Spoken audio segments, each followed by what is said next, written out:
ஈரோடு மாவட்டத்தில் தமிழக அமைச்சர் சரத்குமாரை கண்டித்து திமுக மாணவர் அணி ஆர்ப்பாட்டத்திற்கு காவல்துறையானது அனுமதி மறுத்திருக்கிறது.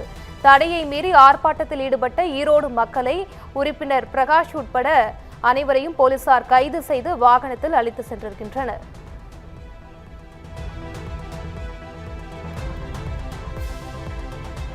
ஈரோடு மாவட்டத்தில் தமிழக அமைச்சர் சரத்குமாரை கண்டித்து திமுக மாணவர் அணி ஆர்ப்பாட்டத்திற்கு காவல்துறை அனுமதி மறுத்திருக்கிறது.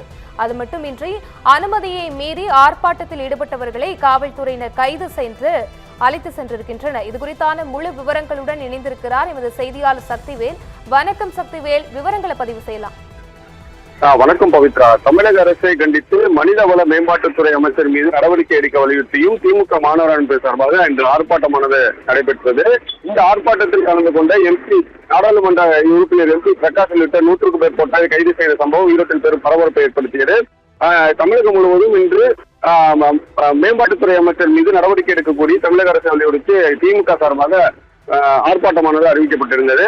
இந்த நிலையில் காவல்துறையினர் இந்த போராட்டத்துக்கு மறுப்பு தெரிவித்திருந்த நிலையில் ஈரோடு மாவட்டம் மாநகராட்சிக்கு உட்பட்ட பகுதியிலான காளைமாட்டு சிலை அருகே இன்று திமுகவினரால் போராட்டத்தில் ஈடுபட்டனர். இந்த போராட்டத்தில் மனிதவள மேம்பாட்டுத்துறை அமைச்சராக இருக்கும் சரத்குமார் கடந்த சில ஆண்டுகளுக்கு முன்பாக நடைபெற்ற ஐபிஎல் தொடரின் போது அவரது செல்போனில் வெள்ளை பவுடர் ஏடிஎம் கார்டு மூலம் நசுக்கி கொண்டிருந்ததை போதைப் பொருள் ஒழிப்பு தினத்தின் போது வைரலாக பரவ தொடங்கியது. அமைச்சர் சரத்குமார் அந்த வீடியோவை கண்டித்து பல்வேறு சமூக அமைப்பின் மற்றும் திமுகவினர் கண்டனம் தெரிவித்து வந்தனர். இந்த நிலையில் அமைச்சர் சரத்குமார், நான் நசுக்கியது எனது ஒன்றை வயது குழந்தையின் மாத்திரை நசுக்கி அவருக்கு கொடுப்பதற்காக மாத்திரையை நசுக்கினேன் என்று விளக்கமும் அளித்திருந்தார். இந்த நிலையில் தமிழக அரசுக்கு எதிராகவும் மனிதவள மேம்பாட்டுத்துறை அமைச்சர் சரத்குமார் மீது நடவடிக்கை எடுக்க வலியுறுத்தியும் தமிழகம் முழுவதும் இன்று திமுகவினர் ஆர்ப்பாட்டமானதை அறிவித்திருந்தனர்.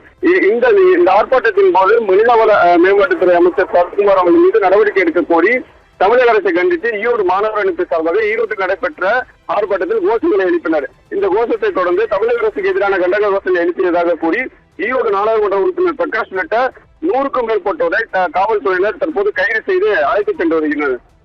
அழைத்து சென்ற சம்பவம் பெரும் பரபரப்பை ஏற்படுத்தியுள்ளது. பவித்ரா,